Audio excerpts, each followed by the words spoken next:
Two men, same world, but one spends his life working for money, while the other builds a system where money works for him. This is not luck, it's mindset.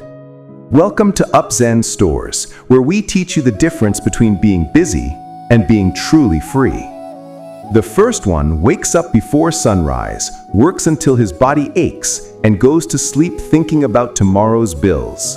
His hands are rough, his eyes tired, but his hope never fades.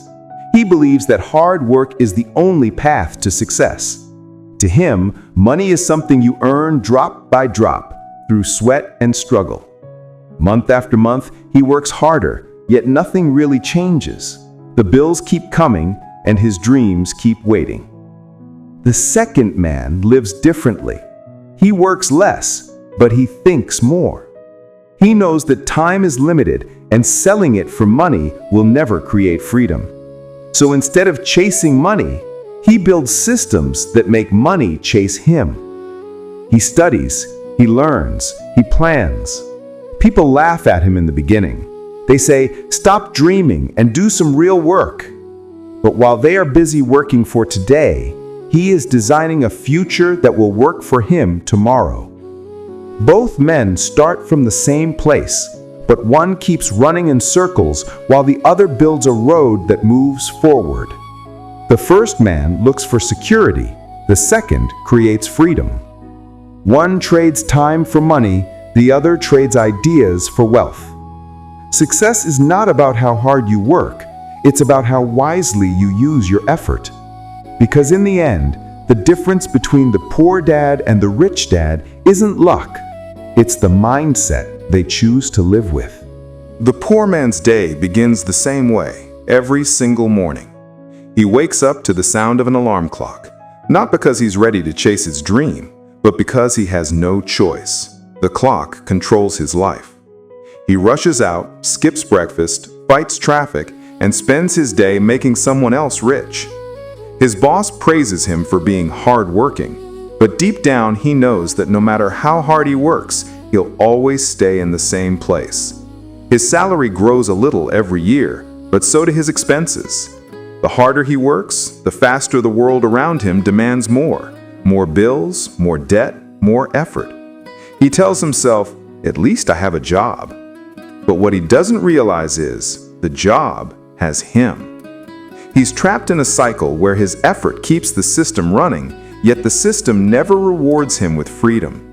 He spends years trading his time for a paycheck, never realizing that time is the most valuable currency he'll ever own. Now look at the rich man.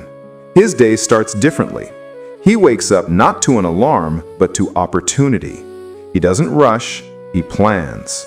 His focus isn't on how much he can earn today, but how much his ideas can earn while he sleeps.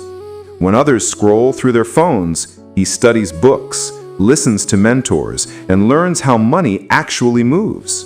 He invests in knowledge first because he knows knowledge compounds faster than interest. He understands that money is a tool, not the goal. Instead of spending everything he earns, he uses his income to build assets, things that continue to make money even when he's not working. It could be a business, an investment, or even a system he created that solves problems for others. The poor man works in the system. The rich man builds the system. And that's where the real difference lies. Not in effort, not in luck, but in vision. The poor man waits for someone to give him a chance. The rich man creates his own. The poor man spends to look rich. The rich man invests to stay rich. The poor man wants comfort now. The rich man builds comfort for tomorrow. Because the truth is, wealth isn't built in a single day. It's built through small, consistent decisions that most people are too impatient to make. When others are busy chasing instant results, the rich man plants seeds. He knows that every seed of patience, learning, and risk will one day grow into a tree that gives him shade, fruit, and freedom.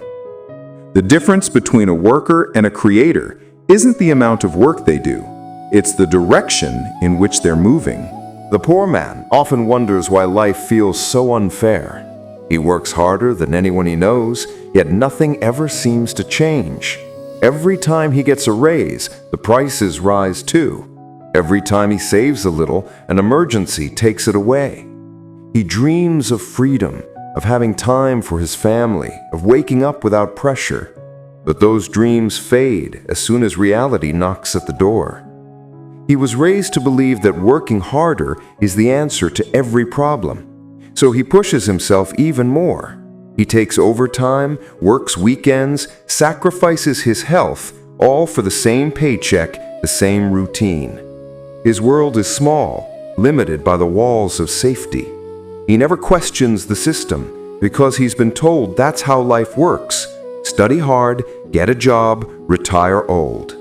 But he doesn't realize this system was never built for freedom. It was built for survival. On the other side, the rich man understands a truth most people never discover. The mind is the real engine of wealth. He remembers when he used to think like everyone else, chasing promotions, worrying about bills, comparing himself to others. But the day he stopped thinking like a worker and started thinking like a creator, everything changed. He stopped asking, "How can I make more money?" and started asking, "How can I make more value?" He realized money is nothing but a reflection of the value you give to the world. So he stopped trading his hours for paychecks and began trading ideas for impact. He built habits, reading daily, saving regularly, thinking deeply. He treated every mistake as a lesson, not a failure.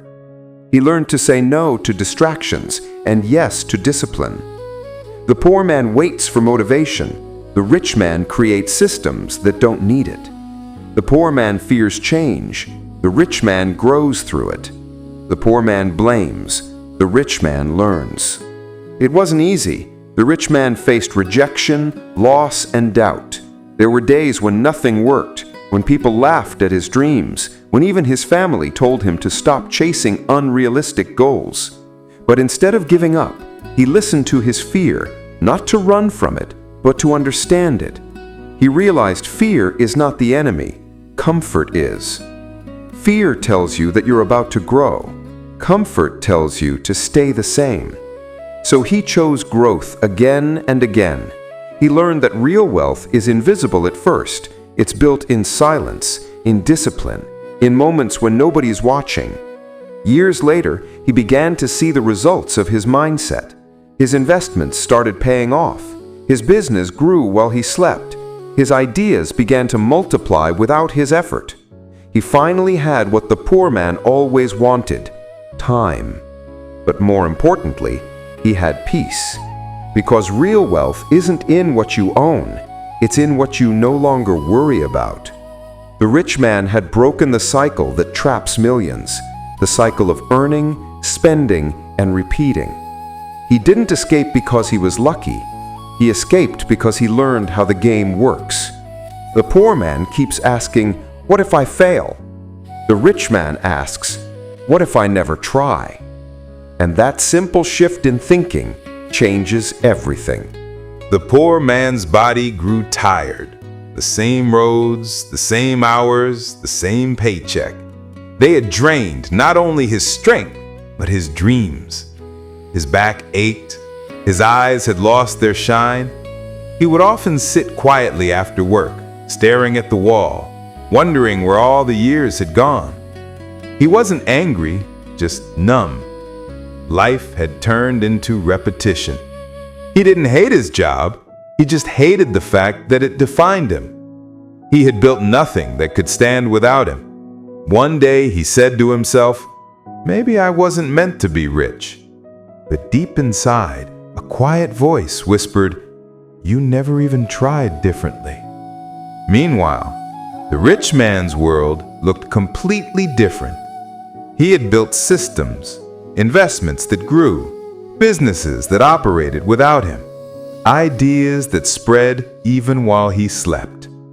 But beyond the money, what truly fulfilled him was the control he had over his time. He could choose when to work, when to rest, when to dream. He had discovered the real secret of wealth: ownership. Ownership of his time, his mind, and his choices. He didn't measure success by the size of his house or the car he drove. He measured it by peace. How many mornings he could wake up without an alarm. How many evenings he could spend with people he loved. He learned that wealth is not about having everything. It's about having enough and knowing it. People began to notice him. They asked, "What's your secret?" He would smile and say, "I stopped working for money. I built systems that work for me." He started teaching others, not from pride, but from gratitude. He knew the world didn't need more workers, it needed more thinkers. He explained to people that money's like water. If you only collect it in buckets, it'll always run out. But if you learn to build pipelines, it will keep flowing forever. And as he taught, something magical happened. People began to change. They stopped saying, "I can't," and started asking, "How can I?" They stopped seeing failure as an end and started seeing it as progress. Some of them opened small online stores. Some learned to invest. Some just became better with managing their time and energy. But all of them began to taste freedom. The kind of freedom that doesn't come from winning the lottery, but from building slowly, wisely, and patiently. The rich man would often walk through the same streets he once lived on. He'd see the same people, still working, still waiting for miracles. Sometimes he wanted to tell them, "You don't need a miracle, you just need a plan." But he knew everyone wakes up at their own time. He was no longer chasing wealth. He was building impact. He wanted to create something that would last even when he was gone, a way of thinking that would keep changing lives long after his story ended. He often said, "Money can vanish, fame can fade, but a system of knowledge, that's eternal." And slowly, his philosophy began to spread across cities, across languages, across generations. People began calling it the Upzen way, a way of living where peace and purpose coexist. The poor man never heard of it. He was too busy surviving. But one day, when his son came home talking about a video he'd watched, a story about a man who built freedom through systems, the old man felt something stir inside him. He realized he had lived half a life, always working, never building. And that night, he whispered to himself, "Maybe it's not too late to start thinking differently."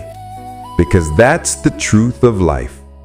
Rich or poor, young or old, the moment you decide to learn, you've already taken your first step toward freedom. Years passed. The city changed. People changed. Even the world changed. But one man's philosophy kept spreading quietly, like ripples in calm water. The man who once built a system for himself had now built a system for others, not of machines or money, but of mindset. He was older now. His hair was gray, his voice softer, but his presence carried peace, the kind that only comes from understanding life, not controlling it. Every morning, he still sat by his window with a cup of coffee, watching the sun rise. He didn't think about profits or deadlines anymore. He thought about people, the ones he had taught, the ones who had changed their lives because of a few simple truths he had shared. He often remembered his early days, the struggles, the failures, the nights of doubt. He smiled at how far he had come, not because of luck, but because he had refused to quit when everything told him to stop. He once worked for survival. Now he lived with purpose. His businesses ran smoothly without him. His systems worked silently in the background, a reflection of discipline and vision built over years. But the most beautiful thing was this: The knowledge he gave to others had multiplied far beyond his reach. His students became teachers, his followers became leaders, and those leaders built new systems, better, stronger, more meaningful. He had proven one timeless truth. When you build something to serve others, it never dies with you. One day, a young boy came to meet him, the son of a man who once struggled like he did. The boy said, "Sir, my father used to talk about you every night.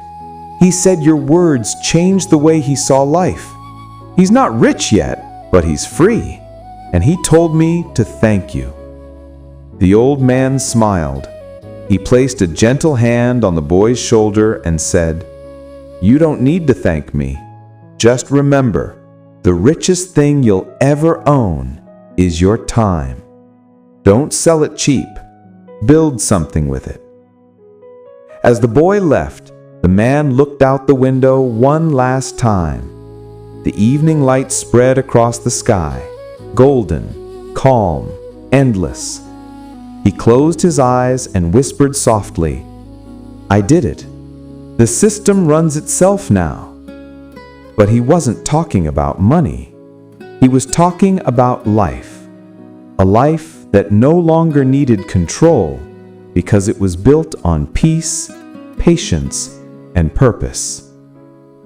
The camera slowly zooms out, his desk filled with old notebooks, a small cup of cold coffee, and a quote written on a piece of paper.